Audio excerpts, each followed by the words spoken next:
இதுவும் கடந்து போகும். நான் உங்கள் கேவி ஈஸ்வரி. அனைவருக்கும் வணக்கம். சிட்டிசன் திரைப்படத்தில் அத்திப்பட்டு அப்படின்ற ஒரு கிராமமே வரைபடத்திலிருந்து காணாமல் போயிருக்கும், இந்திய வரைபடத்தில் இருந்து. அதே மாதிரி இன்னும் சில ஆண்டுகள் கழிந்து நீங்கள் தமிழ்நாடு மேப் எடுத்து பார்த்தீங்க அப்படின்னா கன்னியாகுமரின்ற ஒரு மாவட்டமே இல்லாமல் போகும். எப்படி தனுஷ்கோடி ஒரு காலகட்டத்தில் கடலில் மூழ்கிச்சோ அதே மாதிரி இன்னும் சில ஆண்டுகளில் இது நடக்க வாய்ப்பு இருக்குது. என்ன காரணம் அப்படின்னு கேட்டிங்கன்னா 19ஆம் நூற்றாண்டு முற்பகுதியில் ஆங்கிலேயர் காலகட்டத்தில் பிரிட்டிஷ் நம்மளை ஆண்டுட்டு இருந்தாங்க இல்லையா, அந்த காலகட்டத்தில் கன்னியாகுமரி மாவட்டம் கடற்கரை மணலில் அரிய வகை அணுக்கனிமங்கள் இந்த மணலில் இருக்குது அப்படின்றத ஆங்கிலேயர் காலகட்டத்தில் கண்டுபிடிச்சிட்டாங்க. 1950 மத்திய அரசால் கேரளாவில் IREL Indian rare earth limited அப்படின்ற ஒரு நிறுவனம் ஆரம்பிக்கப்படுகிறது. 1950 கேரளாவில் ஆரம்பிக்கப்பட்ட இந்த நிறுவனம் 1963 தான் தமிழகத்தை பொறுத்த வரைக்கும் கன்னியாகுமரி மாவட்டம் மணவாளக்குறிச்சியில் ஸ்டார்ட் ஆகுது. அப்போ ஐயா காமராஜருடைய ஆட்சி காலம் 1954 63 வரைக்கும் பொற்காலம் அப்படின்னு நம்ம சொல்லுவோம். மத்தியில் இருந்த காங்கிரஸ் நிறைய தொழிற்சாலைகளை தமிழகத்தில் நிறுவிச்சு பொதுப்பணித்துறை கீழே கொண்டு வந்தாங்க. அதில் ஒரு நிறுவனம் தான் இந்த IREL. அந்த நிறுவனம் இப்போ நாங்கள் கன்னியாகுமரி மாவட்டம் கிள்ளியூரில் சுரங்கம் தோண்ட போகிறாங்க, அதனால தமிழக அரசு அனுமதி கொடுக்கணும். தமிழக அரசு கீழே இருக்கக்கூடிய சுற்றுச்சூழல் மற்றும் கடலோர ஒழுங்கு ஆணையம் நீங்கள் அனுமதி கொடுத்தீங்க அப்படின்னா நாங்கள் சுரங்கம் தோண்டுவோம் அப்படின்னு அவங்க மத்திய அரசுக்கிட்ட ஒப்புதல் வாங்கிட்டாங்க. தமிழக அரசுக்கிட்ட அனுமதி கேட்டாங்க. 2020 காலகட்டத்தில் அதிமுக அந்த அனுமதியை கொடுத்தாங்க. அவங்க கேட்டது 1800 ஹெக்டேர் நிலம் கேட்டாங்க. கிட்டத்தட்ட ஒரு 7-8 கிராமங்கள் அதில் அடங்கும். ஆனால் அதிமுக அரசு 1144 ஹெக்டேர் இடத்த நீங்கள் எடுத்துக்கோங்க அப்படின்னு சொல்லி கொடுத்துட்டாங்க. அப்போ மத்திய அரசு என்ன சொல்கிறாங்கன்னா, இந்த திட்டத்திற்கு பொதுமக்களுடைய அனுமதிலாம் தேவையில்லை, கருத்து கணிப்புலாம் தேவையில்லை அப்படின்னு அவங்க சொன்னாங்க.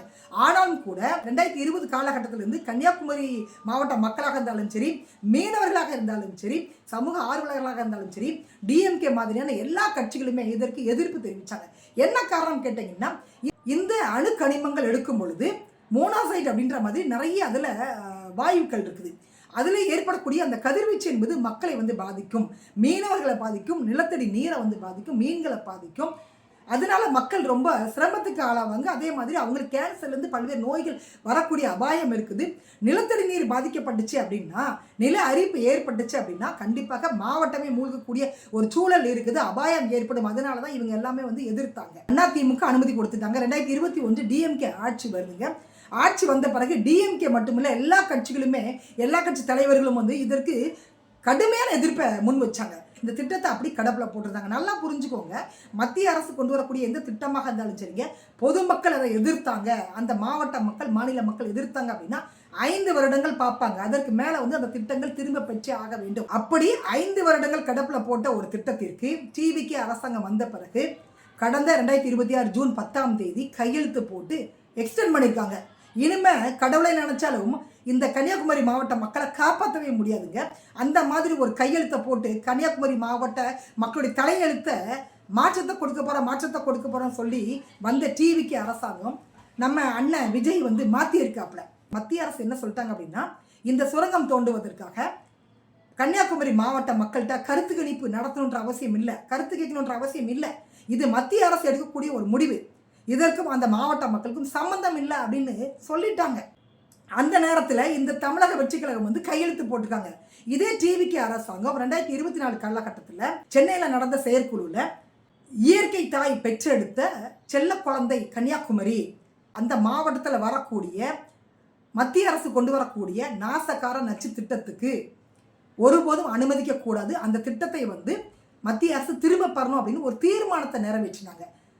2024 தீர்மானத்தை நிறைவேற்றிட்டு, வேண்டாம் அப்படின்னு தீர்மானத்தை நிறைவேற்றிட்டு ஆட்சி வந்த பிறகு கையெழுத்து போட்டு கொடுத்துட்டாங்க. முடிஞ்சு போச்சுங்க, சோழி முடிஞ்சு போச்சு, ஒன்றுமே நம்ம பண்ண முடியாதுங்க. ஏன்னா இங்கே இருக்கக்கூடிய சுற்றுச்சூழல் மற்றும் கடலோர ஒழுங்கு ஆணையம் பர்மிஷன் கொடுக்கல. அப்படி இருக்கக்கூடிய காலகட்டத்தில் TVK அரசாங்கம் நீங்கள் நிலத்தை எடுத்துக்கோங்க அப்படின்னு 1 வருடத்திற்கு எக்ஸ்டெண்ட் பண்ணிக்கோங்கன்னு கையெழுத்து போட்டு கொடுத்துட்டாங்க. இனிமேல் அவங்க ஈஸியாக இங்கே இருக்கக்கூடிய துறைகள்கிட்ட அனுமதி வாங்கி சுரங்கத்தை தோண்ட ஆரம்பிச்சிடுவாங்க.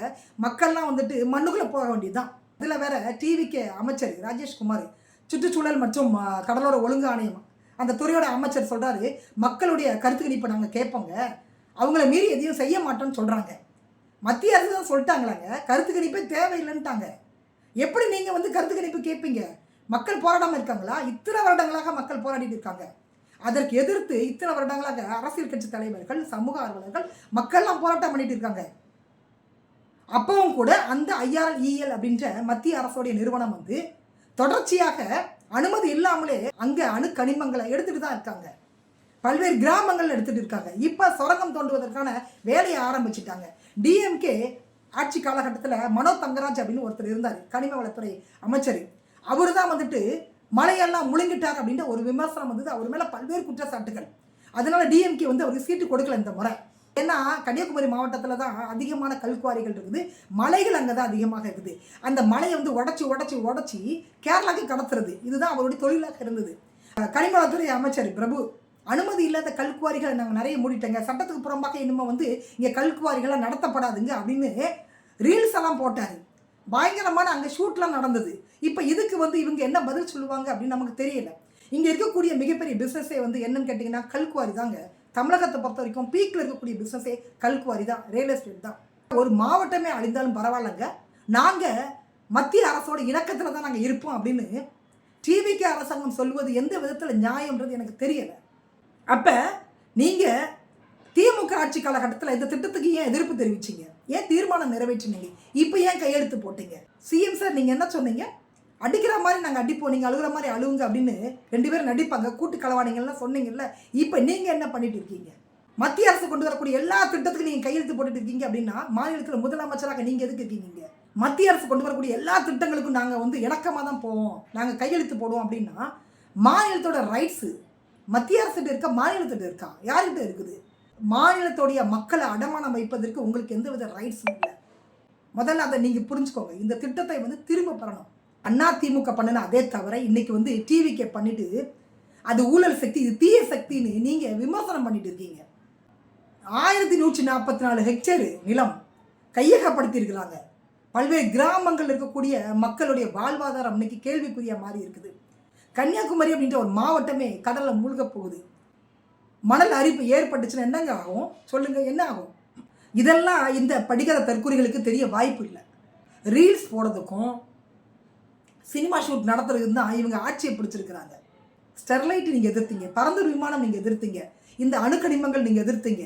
இந்த மாதிரி பல்வேறு திட்டங்களை நீங்கள் கட்சி தொடங்கி DMK ஆட்சி பீரியடில் எதிர்த்தீங்க, தீர்மானம் நிறைவேற்றினீங்க. இன்னைக்கு அனைத்துக்கும் வந்துட்டு மத்திய அரசுக்கு சிங்சாம் போட்டு கையெழுத்து போட்டுட்டு இருந்தீங்கன்னா என்ன அர்த்தம்?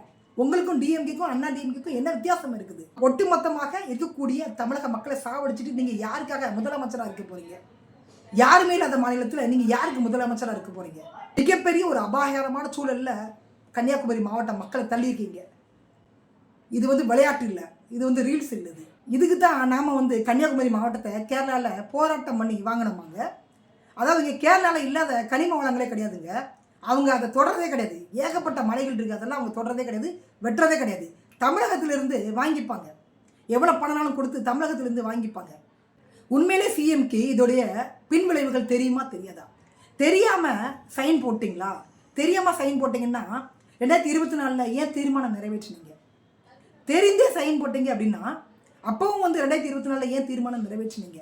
உங்கள் பிளான் தான் என்ன தான் நினைக்கிறீங்க? நீங்கள் தமிழக மக்களை என்ன பண்ணணும்னு நீங்கள் நினைக்கிறீங்க? அதனால CM சார், கன்னியாகுமரி மாவட்டம் கிள்ளியூரில் 1144 ஹெக்டேர் நிலத்தை கையகப்படுத்தி மத்திய அரசு அணுக்கனிமங்கள் எடுக்கக்கூடிய சுரங்கத்தை அமைக்க போகிறாங்க.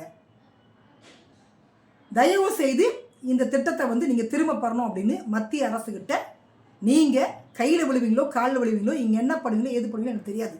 கன்னியாகுமரி மாவட்ட மக்களை காப்பாற்றுவது உங்களுடைய கடமை.